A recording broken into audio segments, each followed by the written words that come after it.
อันนี้ของห้องว่าปิ้งไก่ท้าปลาแดกบายเจล่ามีอันนี้น้แนวดาวมากเลยนะำมีข้าวปุ้นน้โอ้ย100%น้ำลายเราแตกแล้วเราเบิ่งเลยนะโอเคเด้อพี่น้องมื้อนี้มีอาจารย์ทิมเพิ่นจะมาหาไปเล่นตาดทองไปกินข้าวแล้วเพิ่นก็สิพากันเฮ็ดบักฝรั่งให้ถ่ายคลิปเพิ่นขอติดตามเบิ่งนํกันเนาะมาออกมาแล้วบ่เป็นหยัง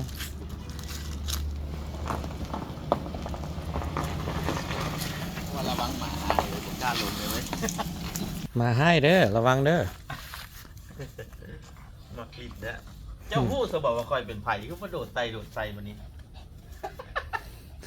อาจารย์ทิมมาหาไปเล่นบ้านตาดทองมานี่สบายดีเนี่ยขึ้นหยอกเลยให้กันนะได้ล้างมืออย่างไรมันพวกสาวดีแล้วนี่ไม่ปล่อยแล้วนี่รถพันมารถ EV เลยหอดแล้วหมอนี่เพิ่นต่อออกมาตะกี้เป็นคอกไก่กระเบียงบ่ภาษาลาวรถตู้เพิ่นกะลาจอดรถ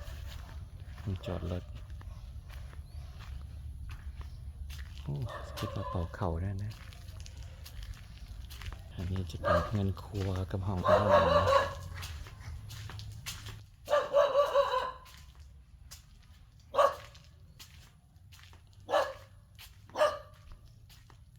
ไม้ไผ่ตามชื่อตัวใหญ่คนเก่ามีนอขึ้นมากันได้นอพวกใครได้นี่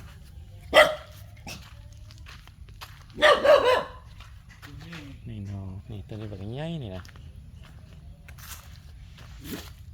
โอ้สะอ่อนเลย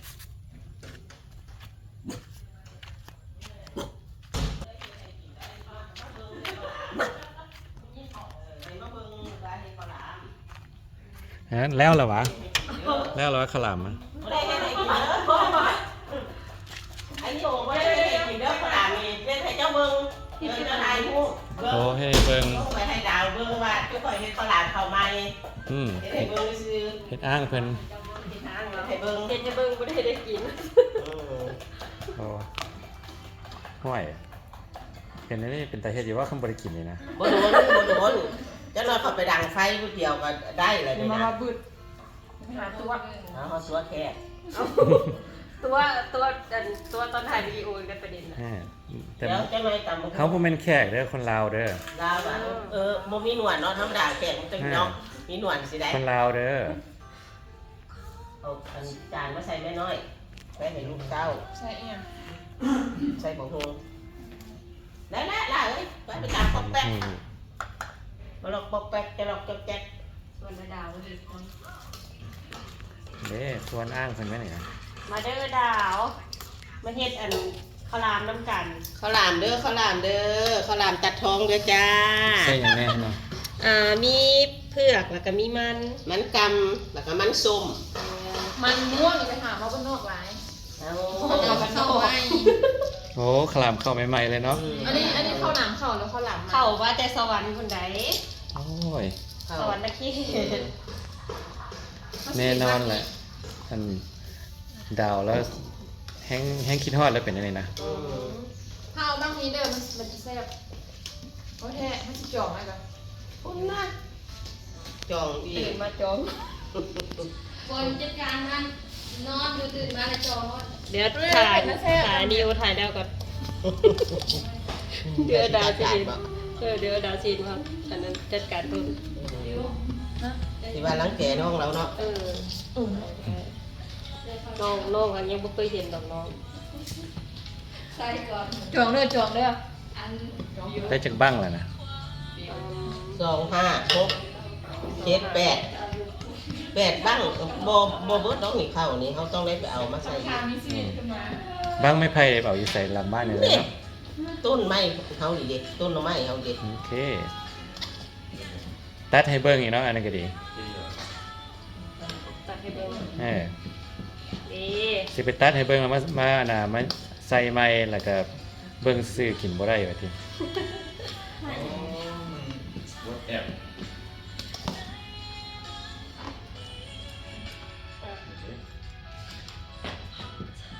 น้ำเขาต้องใส่ประมาณนี้นะ เบิดเลยเนาะไม่เนาะยังเหลือหลายเติบสมิงได้จักบ้างนี่ โอ้หลายเติบได้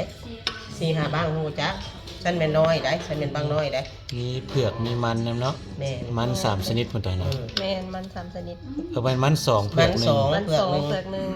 อืมโอ้เป็นแต่แซ่บเอาน้ำใส่โอ้ มันมีแต่อันใหญ่ได้ โอ้อันน่ะตุตีตัดให้เนาะบ่ได้เห็นซ้ำตอนเพิ่นตัด แมนคนเอาลงแต่เศร้าคน โอ้มาบ่ทัน เอามาทำให้อดีตอ่ะเดี๋ยวเขาต้องไปหาผ้าก่อนเอาไว้ใส่ บ่ได้เอามือฟันแล้วเนาะ บ่ได้เลยนะ อหย่างคังฟูบ่คาราเต้บ่โอ้หนอจะแม่นหลาย แมนมีแต่หน่อไม้ หวานบ่หนอนี่ เอ่อขม ขม แต่ว่าถ้าเขาต้มประมาณน้ำ1-2 น้ำแล้วมันจะหวานแซ่บนะมันออกตลอด โอ้ดาวมักเพิ่นโทษได้นี่แหละ ทานแค่ดาวบ่ นี่เพิ่นเต็ม อึดหน่อไม้กินเด้อดาวเอ้ยมายันเดี๋ยวก็ได้กิน แม่นว่า แม่น ขึ้นทุกฤดูเนาะ มันอยู่ใกล้น้ำเลยอะโคตรเอานี่ดิ เอาโหดแล้วมันขึ้นเนาะ แม่นแบบ ถ้ามันแรงเนี่ยมันจะค่อยบ่ขึ้นเอาป้าพอ แต่ ใหญ่ ว่ามันก็ขึ้นแบบเป็นหน่อเป็นแหน่งตลอดอยู่นะ อืม จะกินตลอดพี่น้องกับมาขออยู่เขาจะเห็นเขาจะก็มาขอ พุ่น เอาให้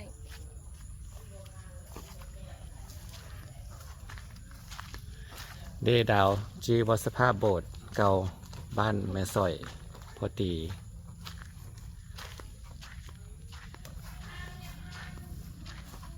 กกมังยมเนี่ยนะตัวนี้ลืมละ จนแล้วคงมันจะมี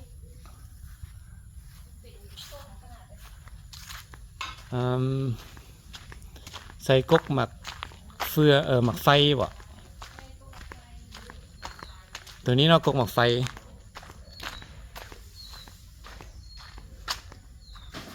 คิดว่าตัวนี้นะ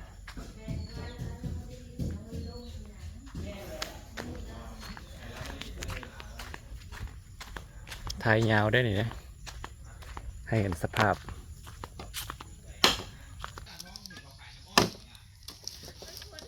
ฮะ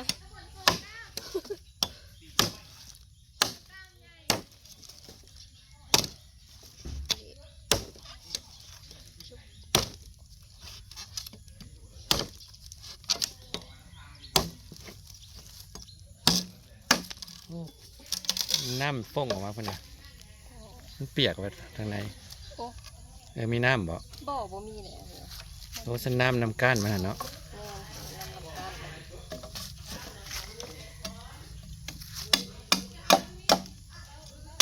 นี่วิธีตัด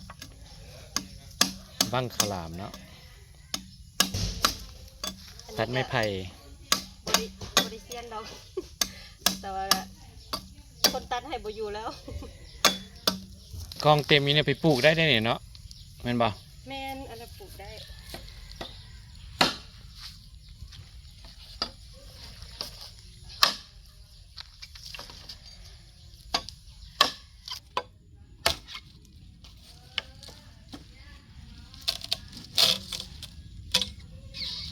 นี่ได้2บ้างแล้ว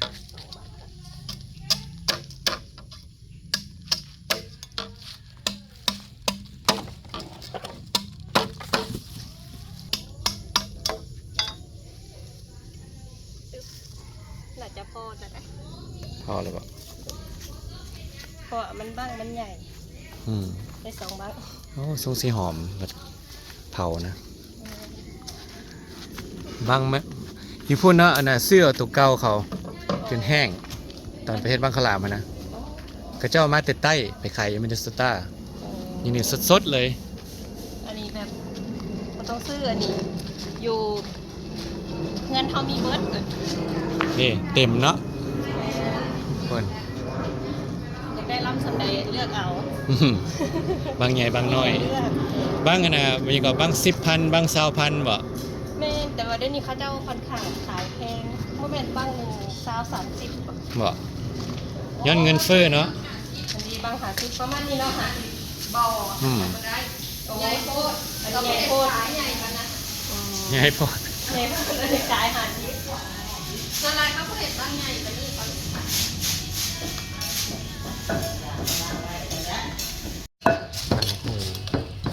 อันนี้ก็แนวดาวมากเลย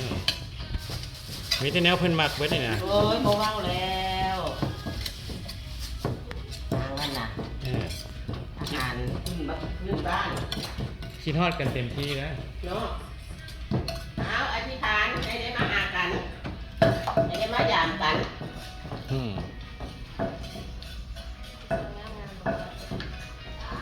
ป้าชวนเจ้าไปตั้งบ้านเขาหลานนี่คือกันกับเจ้าเลยเนาะ มันบ่มีอันน้อยมีแต่อันใหญ่ นั่นแหละ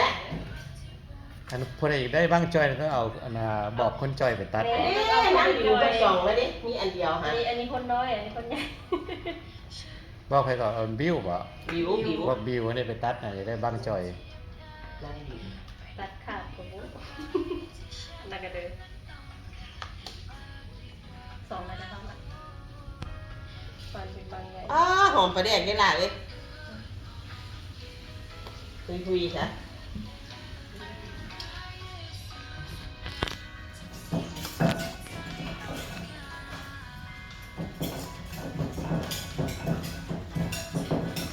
นี่วิธียัดบ้างขลามเนาะเคาะมันลง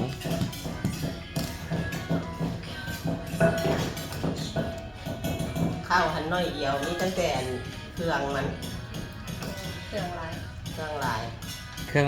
เมียเผือกมันเมีย เป็นเครื่องเป็นมัน แห้งแซ่บตัวบ่แม่นหวะ แล้วก็เบิ่งแล้วข้าวฮอดบ่อยากหนี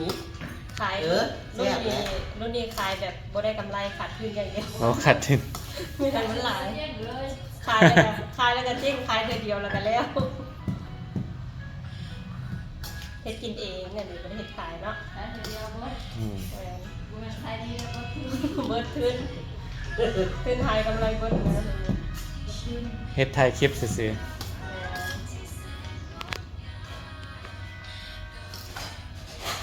พอดีได้เข้าใหม่พอดี ฮะฝน ๆไม่ใส่เอาเยอะอย่านะฝนไปตัดบ้างหั่นนะซ้ำกับคนเลย หรือการกับคนไปตัด คันอยากได้บ้างจอยเอาเจ้าไปตัดบ่ฮะบ่ พวกเรา2 คน 2 คนไปตัดเอออันนี้บ้างใหญ่3 เสี้ยนอันนั้นฝนไปตัดเบิ่นบ่ ตุ๊ตีไปตัดอันนี้เขาตัดมาที่2 บ้าง เราสุดว่ามันพอแล้วเราก็เลยว่าบริหารให้อีกว่ากินได้5 คนเด้อ บ้างหนึงนะ ได้แล้วมันเยอะ2 บ้างละ10 คน พอดีนะ เลยพอดีไม่ได้ของ นี่พอดีเต็ม นี่ เม็ด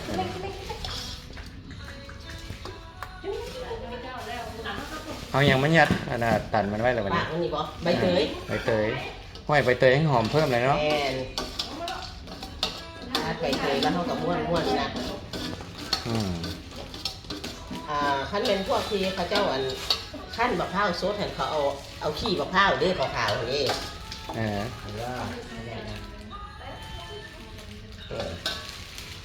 ได้จักบ้างทั้งเบิดนะ1 เจ็ดบ่ นี่เลย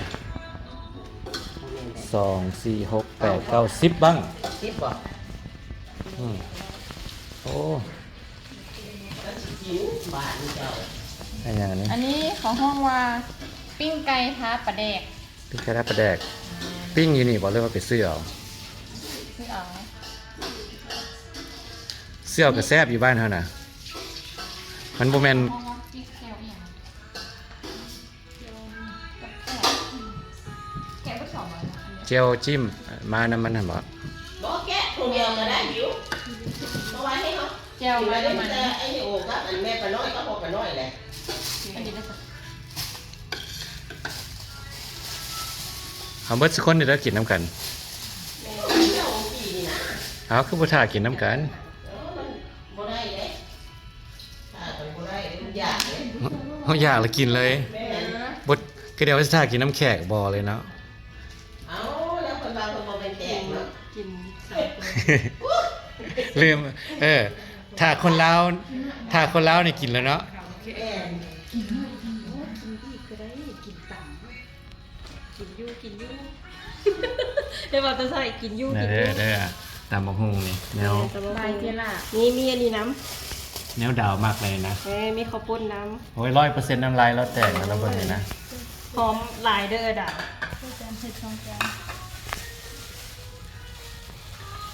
มาเด้อเจ้าของซ่องนี่บัด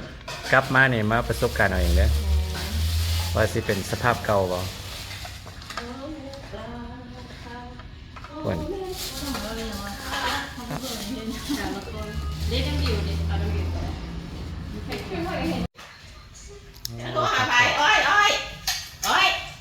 อยู่ไสอ้อยน่ะ อ้อยวะฮะ อ้อยเดี๋ยวนี่ อ้าวสบายดี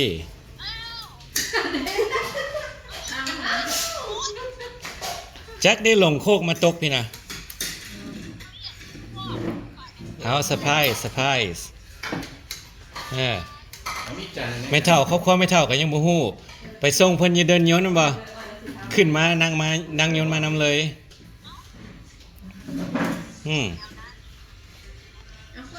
อยากฮู้เรื่องราวไปเบิ่ง YouTube เอาเด้อนั่นซ่องดาวละครนั่นน่ะไปเบิ่งเอาเด้อมาคนเดียวมาส่งไม่เท่า เงินเข้า มาบ่ได้มันหลายคนงบประมาณบ่พอปะทีมลูกทีมเมียอยู่พุ่นมาผมมาคนเดียวเลยบ่แม่นปะทีมเอาพักการรู้บ่มีบ่ อันนี้ก็บ่ได้ยิน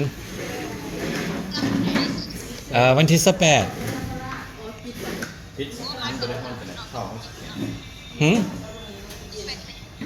อาจารย์เอาอีก แม่น2ทิศปลายแต่เลาะเล่นแถวนี้แหละเฮ็ดคันเทินไปน้ำเพราะว่าคิดฮอดนะดาวจะจมคิดฮอดจะยังน่ะ บุกินวะแม่บุกินวะ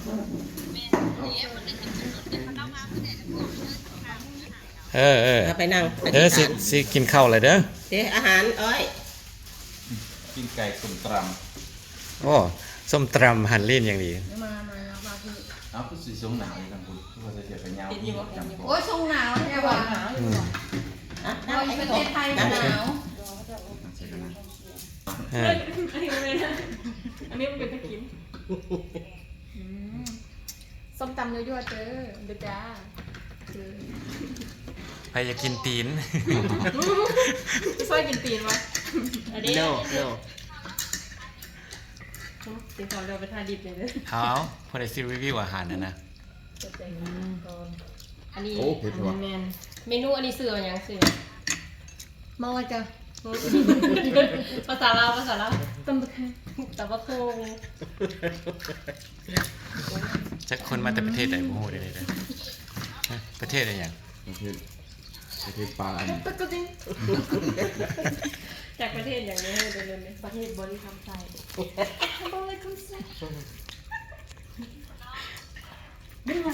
เอาเนาะอาจารย์เทมก็ลงมือแล้วหิวข้าวแห้งมาสิ ข้าว เบิ่งคือสิแซ่บบ่นะครับ สำหุงน่ะ อืม บ่เผ็ดดิ เผ็ด โอ้ตาย เขากินโซกล้องไปแล้วเขาจนหูดับ เผ็ดหน่อยนึงข้างหลังเราเผ็ดหน่อยนึง โอเค พี่กี่ใช่ไหม มาแม่ มาเด้อยั่วๆเลยจ้า อ้าวแค่ซอยอ้างดาวเด้อผลยกโป้ละผล นักโก้แถมก้อย แซ่บหลาย นักโก้แถมก้อย ตำมะฮุงอันนี้เชฟ เชฟเด้อเชฟเด้อ เชฟ ขอบใจเด้อเชฟ เชฟลาบ เซฟโรเล็ตป่ะ เซฟอันนี้ซับอันนี้กินอย่างเดียว เส้นกระดูกเล็ก สิได้ลงมือนี่ เริ่มแล้ว ที่เปชื่อแต่ชื่อนี่จะโดนแล้วเนาะมงเปตอนปีไม่คิดว่า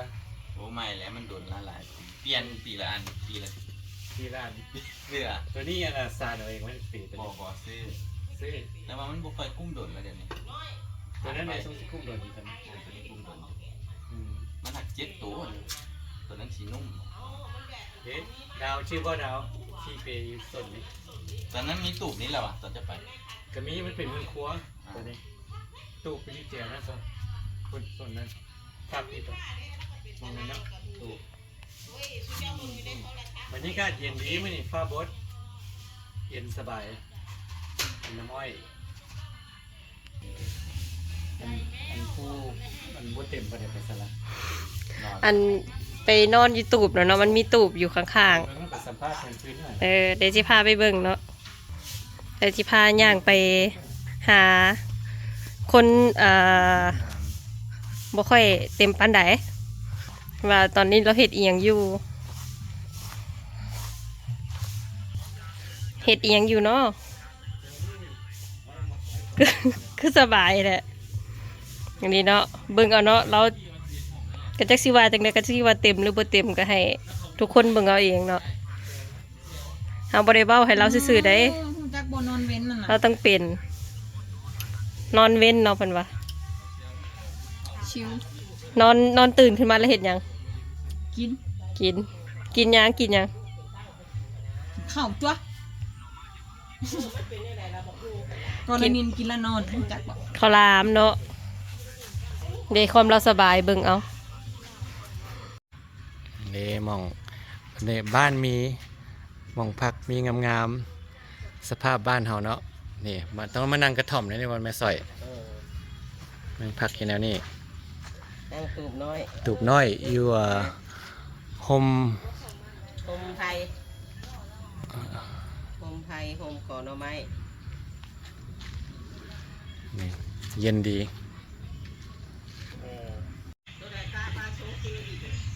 บ่เฮากันหรือเปล่าวันนี้เศร้าเฮากันละ